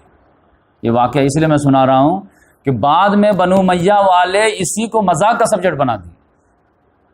محمد صلی اللہ علیہ وسلم کو جب دیکھے نا کہ ارے یہ تو پٹا اپنا پھاڑ کر کے لگا دی ہے, تو محمد صلی اللہ علیہ وسلم نے لقب دیا ذات النطاقین, 2 پٹے والی. تو ان کو تو کریڈٹ مل گیا کہ محمد صلی اللہ علیہ وسلم کے منہ سے ہم کو یہ کریڈٹ ملی ہے. 2 بنو امیہ والوں کو معلوم ہی نہیں تھا کہ یہ اسٹرگل کیا چل رہی ہے, ان کو کچھ پتا تھا نہیں. وہ تو پوری زندگی جو ہے اسلام کی مخالفت میں رہے. بعد میں جو ہے ان کو مذاق اڑانے لگے, 2 پٹے والی بوڑھی کو لے کے آؤ, 2 پٹے والی بوڑھی کو لے کے آئے. اور جب محمد بن قاسم یہ جو ہے حجاج بن یوسف نے ان کے بیٹے عبداللہ بن زبیر کے جو ہے مار کر شہید کر کے 1 ہفتہ تک کے لیے لاش کو لٹکا دیا تھا, صحابی رسول کو سمجھ کے لٹکا دیا تھا. 1 ہفتہ تک لاش لٹکی رہی. اب بولا کہ اس بوڑھی کو جو ہے گھسیٹ کر کے لے آؤ بال کے ساتھ, اگر آتی ہے تو ٹھیک ہے, نہیں تو گھسیٹ کر کے لاؤ. تو جب اس کا میسنجر آیا ہے کہ آپ کو بلایا ہے حجاج بن یوسف, وہ کہا میں نہیں جاتی. تو کہا کہ نہیں جاؤ گے, تو کہا کہ بال گھسیٹ کے لے کے آؤ. کہا تم بال گھسیٹ کر لے چلو, تاکہ کم سے کم بنو امیہ کا چہرہ اوپن ہو. تو اس کو بھی شرم آئے کہ اگر لے کے جائیں گے تو کہیں پورے جو ہے عرب نہ کھڑا ہو جائے, کیونکہ صحابیہ ہیں. اور یہ تو پھر جو ہے اس نے کہا کہ آپ تو 2 پٹے والی ہیں, 2 پٹے والی ہیں, ایسے مذاق اڑانے لگا. تب انہوں نے یہ راز کھولا کہ یہ معاملہ کیا ہوا تھا. کسی کو پتہ ہی نہیں تھا کہ 2 پٹا کہاں سے معاملہ ہو. تب انہوں نے کہا تم کو معلوم بھی ہے کچھ کہ یہ 2 پٹے والی کیا معاملہ تھا؟ یہ تو ہم لوگ کریڈٹ سمجھتے, تم اس کا مذاق اڑاتے ہو. یہ معاملہ ہوا تھا ہجرت کے وقت, کہ جب ہم کھانا لے کے پہنچے تھے اور ہم کو جو ہے لٹکانا تھا تو کچھ مل ہی نہیں رہا تھا. تو پھر ہم نے جو کیا کیا سولوشن، آخری سولوشن کے طور پر اس کو 2 ٹکڑے کر دیے، ایک ٹکڑے سے جو ہے وہ کھانا باندھ دیے اور ایک ٹکڑے میں اپنے کمر سے لگا لی، جس سے کوئی عورت بے نیاز نہیں ہو سکتی. یہ ہسٹری تھی. تو اس طرح پھر جو ہے سامان وامان لے کے چلے. اب ساحل پہ کسی نے دیکھ لیا، وہ جو ہے آیا اپنے قبیلے میں، اور سراقہ بن مالک بن جاشم اس کا آدمی تھا. اس نے کہا سراقہ معلوم ہے تم کو کیا؟ تو میں نے 2 آدمی کو دیکھا، 2 اونٹ پہ سوار جا رہا ہے. اب میرا گیس ہے کہ جس کو تم نے تلاش رہے 3 دن سے وہی ہے. سراقہ نے کہا کہ میں بھی سمجھ گیا کہ وہی ہے، لیکن میں جو ہے اس کو بولا نہیں تو غلط بولنا، تاکہ سب لوگ جو ہے کھوجنے کے لیے نہ نکل جائے، سب شیئر نہ کر لے کہ 100 اونٹ میں سے میرا بھی حصہ. اس نے کہا نہیں تو غلط بات ہے، وہ ابھی ہم لوگ ایک آدمی کو بھیجے ہیں، وہ لوگ جا رہے ہیں، تم وہ نہیں ہوں گے. اس کی بات کو انکار کر دیا. اب 5-10 منٹ کے بعد یہ چپکے سے نکل گیا. اب گھوڑا لیا، آپ نے باندی کو کہا کہ گھوڑا وہاں پہ لے کے جلدی پہنچ، اب وہاں تاکہ کوئی دیکھے نہیں. اب پھر وہاں پہ باندی جو گھوڑا لے کے تیار تھی، پھر فوراً چڑھا ہے اور دوڑا دیا گھوڑے کے دم تیز. اب بہت یہ بھی ایکسپرٹ تھا سراقہ بن مالک بن جاشم. اب بالکل قریب آ گیا معاملہ، بلکہ بالکل قریب آ گیا معاملہ. تو اس میں جو ہے وہ بھی ایک چیز سن لیجیے. جب یہ لوگ جو ہے 3 دن کے لیے جو ہے تلاش کر رہے تھے نا، تو اس 3 دن میں ابو جہل جس آدمی کو پکڑے ہوا تھا، جو بہت زیادہ ایکسپرٹ تھا کھوجی کا، وہ جو ہے اپنا کہتا تھا کہ بھائی تم لوگ مدینہ کی طرف کھوج رہے ہو، میرا علم بتاتا ہے کہ یہ پیچھے گئے ہیں. ابو جہل کہتا تھا کہ تم ٹائم ویسٹ مت کرو، وہ ڈائریکٹ مدینہ جائیں گے، یثرب جائیں گے. وہ کہتا تھا مجھ پہ اگر وشواس ہے تو میں جہاں کہتا ہوں وہاں چلیے، میں فٹ پرنٹ کا جو ہے میں نالجبل آدمی ہوں. اچھا چلو، مرتا گیا. تو پیچھے جاتا گیا غار ثور پہ چڑھا دیا. کہا بے وقوف آدمی، تم خالی ٹائم برباد کر رہا، ادھر کہاں سے آئے گا کوئی آدمی؟ وہ کہہ رہا نہیں ادھر ہی آئے گا، میرا علم بتا رہا ادھر ہی آئے. یہاں تک کہ بخاری شریف کی حدیث ہے، ابو بکر صدیق رضی اللہ عنہ کہتے ہیں کہ ایک دن تو معاملہ یہاں تک آ گیا کہ میں نے تھوڑے سے نظر اٹھا کے دیکھا ایسے جھانک کر کے، تو ان لوگوں کے قدم نظر آ گئے. ادھر جو ہے وہ چل رہا تھا، ادھر آیا ہوگا نہیں آیا ہوگا، آیا ہوگا نہیں آیا ہوگا. میں نے جو گھبرا کر کے محمد صلی اللہ علیہ وسلم سے پوچھا بھی کہ یا رسول اللہ، اگر یہ لوگ خالی اپنے نیچے بھی دیکھیں نا تو ہم لوگ کو دیکھ لیں گے. یہ لوگ تو ایسے دور دور دیکھ رہے ہیں، ادھر کیا ہوں گے ادھر کیا ہوں گے، نیچے جھانکیں نا تو ہم لوگ کو دیکھ لیں گے. لیکن اس وقت محمد صلی اللہ علیہ وسلم نے ہسٹوریکل جملہ بولا، قرآن میں تو آیا نا جو میں آج تلاوت کیا ہوں، اللہ تنصروا فقد نصر اللہ اذ اخرجہ الذین کفروا ثانی اثنین اذ ہما فی الغار اذ یقول لصاحبہ لا تحزن ان اللہ معنا. غم نہ کرو، اللہ ہمارے ساتھ ہے، کچھ نہیں ہونے والا، ٹینشن نہیں. تو اب محمد صلی اللہ علیہ وسلم کتنا کانفیڈنس تھا، لا تحزن ان اللہ معنا، اللہ ہمارے ساتھ ہے، کوئی بال بیکار نہیں کر سکتا، اللہ راستہ نکالے. لہذا اس نے زبردستی کر کے لایا بھی ہے، ہسٹری میں آتی ہے نہیں چلیے ایک مرتبہ جھانک کر کے دیکھ لیجیے نا، آپ کو کیا پرابلم ہے. اس نے کہا دیکھو بہت قیمتی ٹائم ہے، وہ کہاں ریچ سے باہر نکل جائیں گے، تم برباد کرانا. کہا ایک مرتبہ آ کر کے وہ جھانکا ہے، لیکن اللہ تعالیٰ نے جو جملہ کیا استعمال کیا، فانزل اللہ سکینت علیہ وایدہ بجنود لم تروہا. اللہ تعالیٰ نے محمد صلی اللہ علیہ وسلم پہ کیا سکینت نازل کر دیا. وہیں پہ اگر ابو بکر صدیق کی چیخ نکل جاتی تو بات آؤٹ ہو جاتی. سکینت نازل کر دیا، دل کو دھارس بڑھا دیا. اور پھر وایدہ بجنود لم تروہا، اور پھر ایسے جنود سے جو ہے ایسے فوج سے مدد کی جو تم نہیں دیکھ پائے. تو اس کے ہسٹری میں آتا ہے، کتنا صحیح کتنا غلط، لیکن بالکل فٹ بیٹھتی ہے کہ اللہ تبارک و تعالیٰ نے غار کا منہ چھوٹا تھا لیکن اندر بڑا تھا. تو اللہ تعالیٰ نے مکڑی کے جالوں کو کہا، مکڑی کو کہ تم جو اس کے منہ پہ جالا بن دو. تو مکڑی نے جو فوراً جو جالا بن دیا اس پہ، اور کبوتر نے آ کر کے 2 انڈے دے دیے. اور جب تک ابو جہل اس کے جو ہے اس میں جو تو میں ہو رہا تھا کہ اچھا چلو دکھا دو کہاں. جب وہاں پہ غار کے منہ پہ آیا ہے نا، تب ابو جہل کو بہت غصہ آیا ہے. تو بیوقوف بنایا، خالی ٹائم ویسٹ کیا. یہ دیکھ غار میں تو کوئی گیا ہی نہیں، کہیں لگتا 6 مہینہ سے کوئی نہیں گیا ہوگا. اگر کوئی آدمی اس کے غار کے اندر جاتا تو جالا ٹوٹتا کہ نہیں ٹوٹتا، انڈا پھوٹتا کہ نہیں پھوٹتا. تو بے وقوف بناتا ہم لوگوں. سرکمسٹینس ایویڈنس کیا بتا رہے ہیں، یہاں تو 6 مہینے سے کوئی نہیں گھسا. کسی گھر میں جالا ولا رہے تو کہتے ہیں نا کہ کوئی نہیں ہے کیا، فیملی گھر گئی کیا. تو اس طرح سے کہا فوراً نکلو یہاں سے. تو وہاں سے اللہ تعالیٰ نے ان کو واپس کیا. تو یہ ایک واقعہ تھا. ایک دوسرا وہ جو سراقہ جو پیچھا کیا یہاں تک کہ سراقہ خود کہتے ہیں جب ایمان لے آئے بعد میں کہ میں اتنا قریب ہو گیا تھا کہ محمد صلی اللہ علیہ وسلم کی تلاوت کی آواز میرے کانوں میں آنے لگی تھی. اب بس کیا تھا، ایک جم مارنا تھا، ان کو کیپچر کرنا تھا. لیکن جیسے بالکل قریب ہوا کہ میرا گھوڑا کا پاؤں دھسا، میں گرا، گھوڑا ادھر چھٹکا، میں ادھر چھٹکا. یہ کیا معاملہ، بالکل قریب آ گئے تھے تو یہ معاملہ ہوا. فوراً ہم نے فال کے تیر نکالے، دیکھے کہ رائٹ جا رہا ہوں یا رانگ جا رہا ہوں، تو تیر نے بھی بتایا رانگ جا رہا.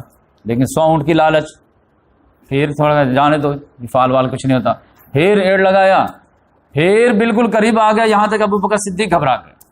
اور پھر ابو بکر صدیق کہتے ہیں کہ ہم لوگ جو بیٹھے تھے تو آگے محمد صلی اللہ علیہ وسلم بیٹھے تھے اور میں پیچھے بیٹھا تھا. تو میں نے کہا یا رسول اللہ یہ تو بالکل قریب آ گیا. تو رسول اللہ صلی اللہ علیہ وسلم نے ہسٹوریکل جملہ کہ ما ظنک باثنین اللہ ثالثہما. اے ابو بکر تمہارا کیا خیال ہے ان دو کے بارے میں جس کا تیسرا اللہ ہے؟ صاحب کا کہا ان کو بھی ٹینشن فری ہو. پھر وہ جیسے قریب آیا اس کا گھوڑا دھسا، اتنا جو ہے پنڈلی کے بل دھسا، گرا. تو آپ سمجھ گیا کہ بھائی یہ خطرے کی گھنٹی ہے، ان کو چھوڑو. آواز لگایا ابو بکر رکو رکو رکو، ہم جو ہے پناہ چاہتے ہیں آپ سے، پناہ میں آنا چاہتے. تب محمد صلی بولے کہ وہ پناہ کے لیے کہا اچھا روکو. تو روکے ہیں اونٹ کو. اس کے بعد بولا کہ سراقہ کیا چاہتے تھے؟ بولا کہ آئے تھے تو غلط نیت سے، لیکن اب ہم سمجھ گئے ہیں کہ آپ کا دین غالب ہو کے رہے گا. تو مجھ سے کیا چاہتے ہو؟ مجھ سے آپ سے ہم یہ چاہتے ہیں کہ آپ مجھے ایک امان نامہ لکھ دیجیے گارنٹی کہ جب دوبارہ آپ مکہ کو کیپچر کریں گے تو مجھ کو بخش دیں گے. آپ سمجھ جائیے، مسلمان کو یقین نہیں ہے لیکن سراقہ کو کافر کو یقین ہو گیا تھا. یہ فلائٹ ٹو مدینہ نہیں ہے، اسٹریٹجیکل جو موو ہے یہ. محمد صلی اللہ علیہ وسلم لکھ دو، لکھ کر کے دے دیے. محمد صلی اللہ علیہ وسلم لکھنا تو جانتے نہیں تھے. وہ عامر بن فہیرہ کو بولے تم لکھ دو، لکھ دیے. کہا کہ گڈ نیوز ایک اور لے جاتا، امان نامہ لے جا رہا تو ایک اور لے جا. کہا کیا؟ سراقہ تمہاری اس وقت کیا کیفیت ہوگی جب تمہارے ہاتھ میں کسرا کے کنگن ہوں گے. کہا کسرا کے کنگن میرے ہاتھ میں؟ کہا ہاں نو ڈاؤٹ. اس زبان سے جو بات نکل جاتی ہے پتھر کی لکیر ہوتی ہے. یعنی نہ صرف جو ہے مکے کی فتح کی بشارت بلکہ کسرا کی فتح کی بشارت. کوئی بھی آدمی کہے گا یہ جذباتی نوجوان ہے اول فول بکرا، جان بچا کے بھاگ رہا اور جو ہے کچھ بھی بولتے جا رہا. لیکن وہ وقت آیا کہ کسرا کے کنگن ان کے ہاتھ میں پہنائے گئے. جب وہ بیمار پڑتے تھے نا تو عیادت کرنے والے کو کہتے تھے تم لوگ ٹینشن نہیں لو، تکلیف ہے لیکن میں مرنے والا نہیں ہوں، کیونکہ محمد صلی اللہ علیہ وسلم بول دیا کہ کسرا کے کنگن تمہارے ہاتھ میں ہوں گے. ابھی تو آیا نہیں. محمد صلی اللہ علیہ وسلم کا پورا ٹائم گزر گیا، ابو بکر صدیق کا گزر گیا. عمر فاروق رضی اللہ تعالیٰ عنہ کے دور میں جب ایران فتح ہوا، کسرا کنگن آئے، مال و در کا ڈھیر لگا ہوا تھا اور سب سے اوپر جو ہے کسرا کا کنگن اچھال دیا گیا، رکھ دیا گیا. تو ابو حضرت عمر رضی اللہ تعالیٰ عنہ کی آنکھوں میں آنسو آ گئے، کیونکہ وہ کڑا جو تھا وہ سمبل آف جو ہے بادشاہ تھا. کہا کہ سب لوگ ہنس رہے ہیں اور جو ہے سمجھے کہ ورلڈ کپ جیتے ہیں اور آپ رو رہے ہیں. کہا کہ اس جو ہے دولت میں مجھے مسلمانوں کے زوال کے آثار نظر آ رہے ہیں. اب یہاں سے مسلمان کو جو ہے بیک گیئر لگ جائے گا اور پھر وہ آرام پسند ہو جائیں گے. تو بولے کہ اچھا ٹھیک ہے یہ تو جو ہوگا وہ تو فیوچر کی بات ہے، لیکن کسرا کہاں؟ بلاؤ ان کو، سراقہ کو. تو سراقہ کو جو ہے بلایا گیا تو ان کو کہا کہ گھر آئیے. ہاں ان کو بھی یاد آ گیا، لائیے. ہاتھ میں پہنا دیا گیا. اب وہ مڈل کلاس کے آدمی تھے، دام جو ہے جھوم گئے کسرا کنگن دیکھ کر کے. ادھر سے ادھر گھوم رہے، ادھر سے ادھر جو ہے جیسے 5 لاکھ کا چیک ملا تو ایک دم جو خوب خوش تھے. پھر کچھ دیر کے بعد جو حضرت عمر رضی اللہ عنہ کہا کہ لائیے. وہ کہا رہے یہ تو مجھے مل گیا نا. کہا نہیں یہ خالی پیشن گوئی تھی کہ اس وقت تمہاری کیا کیفیت ہوگی جب کسرا کے کنگن ہوں گے. یہ تو مسلمانوں کی اجتماعی دولت ہے. تو وہ بیچارے تھوڑے مایوس ہوئے، لیکن مایوس نہیں، اتنا مالک غنیمت بٹے گا، سب جو مالا مال ہو جائیں گے، ٹینشن نہیں. تو اس لحاظ سے محمد صلی اللہ علیہ وسلم کو اللہ تعالیٰ نے جو ہے آگے بڑھایا. اب ٹائم ہو گیا، بس آخری جملہ میں بول کر کے پھر انشاءاللہ یہیں سے کنٹینیو نیکسٹ ہفتے کروں گا کہ ابو بکر صدیق رضی اللہ تعالیٰ نے پیچھے بیٹھے تھے، اب محمد صلی اللہ علیہ وسلم کو آگے بیٹھائے تھے. کس لیے بیٹھائے تھے؟ کیونکہ ڈرائیونگ تو ان کو کرنی چاہیے تھی، اب محمد صلی اللہ علیہ وسلم آرام دینا تھا. لیکن اس میں ایک یہ تھا کہ وہ کہتے ہیں کہ میرے اوپر جو ہے بال وغیرہ زیادہ سفید ہو گئے تھے، بڑھاپے کا آثار زیادہ تھے، جبکہ میں 2 سال چھوٹا تھا ان سے، لیکن بال وغیرہ میرے زیادہ سفید تھے تو میں تھوڑا ان سے زیادہ جو ہے ایجڈ لگتا تھا. اب وہ جوان لگتے تھے کمپیریٹیولی. تو کوئی بھی آدمی جب پوچھتا تھا نا، کسی گاؤں سے گزرے تو کوئی بھی جو ہے کسی سے بات کرتا تھا نا تو مجھ سے کرتا تھا سر جو ہے بڑے ہونے کی وجہ سے. تو کوئی پوچھتا تھا کہ یہ کہاں جا رہے ہیں؟ تو جا رہے ہیں آگے. تو یہ کون ہے آگے؟ تو بولتے تھے یہ ہمارے رہبر ہیں، راستہ بتاتے ہیں. تو وہ لوگ کنفیوز ہوتے تھے راستہ یعنی کہ یہ جو ہے ہائی وے کا راستہ بتاتے ہیں، اور ان کا کہنے کا ڈبل میننگ ہو جاتا تھا کہ یہ ہمیں جو ہے ہدایت کا راستہ بتاتے ہیں۔ تو اس طرح سے محمد صلی اللہ علیہ وسلم کو بچتے بچاتے کسی سے لے گئے۔ ابھی راستے میں اور بھی معاملہ ہوا، تو اس لحاظ سے میں جو ہے مدینہ جمپ نہیں مار رہا، نقبہ پہنچ رہا ہوں، یہیں تک رک رہا ہوں، لیکن صرف آپ ایک بات غور کرنے پہ مجبور آپ کو میں ضرور کروں گا، جو میں بار بار جو ہے مائنڈ میں میرا اسٹرک ہوتا ہے جب میں یہ ہجرت کا پورا واقعہ پڑھتا ہوں اور معراج کا واقعہ پڑھتا ہوں، کہ آخر کیا وجہ تھی کہ مسجد حرام سے مسجد اقصیٰ تک جو ہے ایک اسٹاپ میں پہنچا دیا گیا، اور کیا وجہ ہے کہ ہجرت میں جو ہے ایک ایک اسٹیپ جو ہے دکھایا جا رہا۔ جو اللہ تبارک و تعالیٰ ایک سال پہلے راتا راتی مسجد حرام سے مسجد اقصیٰ لے جا سکتا ہے اور مسجد اقصیٰ سے ساتوں آسمان کے سیر کرا کر واپس لا سکتا ہے، کیا وہ اللہ تعالیٰ مکہ سے اٹھا کر کے مدینہ ایسے نہیں ڈراپ کر سکتا؟ کیوں نہیں کیا؟ یہ سوال ہے نا فلسفی کا۔ تو مسئلہ یہ تھا کہ یہاں پہ جو ہے اسوہ چھوڑنا تھا، نمونہ چھوڑنا تھا کہ دین غالب کیسے ہوتا ہے۔ دین اللہ کے بھروسے غالب نہیں ہوگا، اللہ کے بھروسے کے ساتھ ساتھ آپ کو تدبیر بھی کرنی پڑے گی۔ توکل تدبیر کا نام نہیں ہے، توکل نام ہے کہ اپنی جو بھی ایفرٹ ہے، جو بھی صلاحیت ہے، جو بھی وسائل ہے، اس کو بروئے کار لانے کے بعد نتیجے کو اللہ پہ چھوڑیے، تو یہ توکل کا صحیح معنی۔ اونٹ کو باندھو پھر جو اللہ پہ بھروسہ کرو، گھر میں تالا لگاؤ پھر اللہ پہ بھروسہ کرو، تو دین کی جدوجہد کرو، پھر اللہ تعالیٰ کی مرضی ہوگی تو غالب کرے گا، نہیں ہوگا تو نہیں کرے گا۔ تو یہ میسج دینا تھا، لقد کان لکم فی رسول اللہ اسوۃ حسنہ۔ دین کیسے غالب ہوگا؟ تو ہر امتی کو تو الگ الگ معجزہ نہیں آئے گا نا، تو کیسے ہوگا؟ تو اللہ رسول نے کہا کہ دیکھو میں کیسے اسٹیپ لیا ہوں، پورا ہیومن ایفورٹس پہ دین کو غالب کر کے دیا ہوں تاکہ تمہارے لیے نمونہ چھوڑو۔ معجزہ کا کہیں کہیں جو ہے دخل ہوا جہاں پہ جان کے لالے پڑے ہیں، جو اللہ تعالیٰ کہہ دیا تھا کہ ہم جو ہے بچا کے رہیں گے کیونکہ آخری رسول تھے۔ لیکن تمہارا معاملہ کیا ہے کہ تمہارے اگر ایک لیڈر کی شہادت بھی ہو جائے گی تو دوسرا لیڈر تو تیار ہے نا، تیسرا تیار ہے، چوتھا تیار ہے، تمہارا کیا پرابلم ہے؟ تو معجزہ کا صرف وہاں دخل ہوا جہاں پہ جان کے لالے پڑے ہیں، کیونکہ وہ آخری رسول تھے، وہ دشمن کا ہاتھوں نہیں جا سکتے۔ لیکن اسوہ چھوڑنا تھا، لقد کان لکم فی رسول اللہ اسوۃ حسنہ۔ اور اسی میں آپ کا سوال مل جائے گا اس کا جواب جب آپ قرآن پڑھیں گے کہ یہ لقد کان لکم فی رسول اللہ اسوۃ حسنہ، ہر عالم کے منہ سے یہی بات سنیں گے، لیکن کبھی آپ سوچیں گے نہیں کہ کس سورے میں ہے، کس پارے میں ہے۔ تو آپ کو پتا چلے گا کہ یہ سورہ احزاب میں ہے اور جنگ احزاب کے چیپٹر میں ہے۔ یہ جنگ احزاب کے چیپٹر میں یہ کہاں سے آ گیا؟ جبکہ لوگ تو لیتے ہیں کہ اسوہ جو محمد صلی اللہ علیہ وسلم کا کہ مسواک کیسے کرنا ہے اور کھانے کے بعد میٹھا کیسے کھانا ہے اور دعوت لوگوں کا کیسے قبول کرنی، جبکہ اللہ تعالیٰ نے کہا کہ یہ سینٹنس دیکھو، اس سے پہلے جنگ احزاب کا نقشہ ہے، اس کے بعد جنگ احزاب کا نقشہ ہے، اور پھر اس کے بیچ میں آیت ڈالا ہوں لقد کان لکم فی رسول اللہ اسوۃ حسنہ۔ تمہارے لیے رسول اللہ صلی اللہ علیہ وسلم کی زندگی میں بیسٹ ایگزامپل ہے دین کو غالب کیسے کیا جاتا ہے۔ لیکن لوگ جو پورا چیپٹر ہی گول کر دیے، اللہ لے آئے مدینہ کے چھاؤں میں، اور یہاں پہ دیکھو میٹھا کیسے کھاتے تھے، کھانے کے بعد کیا کھجور کھاتے تھے، ایک کھاتے تھے یا 10 کھاتے تھے، ہم مسواک کتنے مرد، یہ بھی سنت ہے، لیکن وہ بڑی سنت کون؟ محمد صلی اللہ علیہ وسلم نبی بننے کے بعد ایک دن کے لیے بھی جو ہے، ایک لمحے کے لیے جو ہے دنیاوی کمائی کیے ہوں، یا ایک لمحے جو ہے دین کے علاوہ جو ہے کوئی چیز میں انویسٹ کیے ہوں؟ پوری جدوجہد، کسی سے ملنا ہے تو دین کے لیے، کسی سے کٹنا ہے تو دین کے لیے دوستی ہے، تو دین کے لیے دشمنی ہے تو دین کے لیے۔ تو اب یہ بتائیے کہ سب سے بڑی محمد صلی اللہ علیہ وسلم کی سنت کیا ہے؟ سنتوں کا سنت، پوری زندگی دین کو غلبہ کے لیے کھپا دینا، اس میں سارے لوازمات آ جائیں گے۔ میں زندہ رہنے کے لیے کھانا بھی ضروری ہے تو کھانا بھی آ جائے گا، لیکن زندہ کیوں ہیں آپ یہ بتائیے نا پہلے۔ زندہ رہنے کے پانی بھی ضروری، پانی بھی مل جائے گا، لیکن آپ زندہ کیوں، یہ سوال کیجیے۔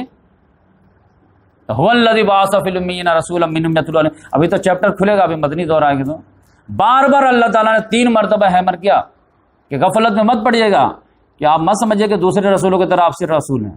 هو الذی ارسل رسولہ بالہدی ودین الحق لیظہرہ علی الدین کلہ ولو کرہ المشرکون، یہ ہر ایک جنگ کے بعد اللہ تعالیٰ ریپیٹ کرتا تھا، یہ میں بعد میں کھولوں گا اس کو۔ وہی اللہ ہے جس نے آپ کو رسول بنا کے بھیجا ہے، ہدایت بھی دیا کمپلیٹ، اور دین حق بھی دیا، نظام شریعت دیا، کمپلیٹ سسٹم آف لائف دیا ہے، اس لیے تاکہ تمام ادیان باطل اس کو غالب کیجیے۔ کافروں کو پسند ہو نہیں پسند، اس کی پسند و ناپسند کریں گے تو آپ تو گمراہ ہو جائیں گے۔ رب کی پسند و ناپسند کا خیال کیجیے، تو جا کر کے یہ دین غالب ہوا۔ تو یہ جو پورا ہجرت کا چیپٹر تھا، یہ اللہ تبارک و تعالیٰ نے محمد سے ایک ایک اسٹیپ دکھائیں تاکہ امت اس کو کاپی کر سکے، کہ جب بھی دین کو غالب کریں گے تو نو ڈاؤٹ اللہ کی مدد آئے گی، لیکن آپ کو اپنی تدبیر نہیں چھوڑنی ہے۔ جو بھی آپ سے ہو سکتا ہے وہ تدبیر کیجئے، اسی تدبیر میں اللہ کی مدد آتی جائے گی، گھر بیٹھے مدد نہیں آئے گی۔ تو اللہ تعالیٰ سے دعا ہے کہ اللہ تبارک و تعالیٰ ہم تمام کو محمد صلی اللہ علیہ وسلم کو مکمل اسوہ بنانے کی جو توفیق عطا فرمائے۔ سبحان اللہ بحمدہ، سبحانک اللہم ونشہد ان لا الہ الا انت ونستغفرک ونتوب۔ جزاکم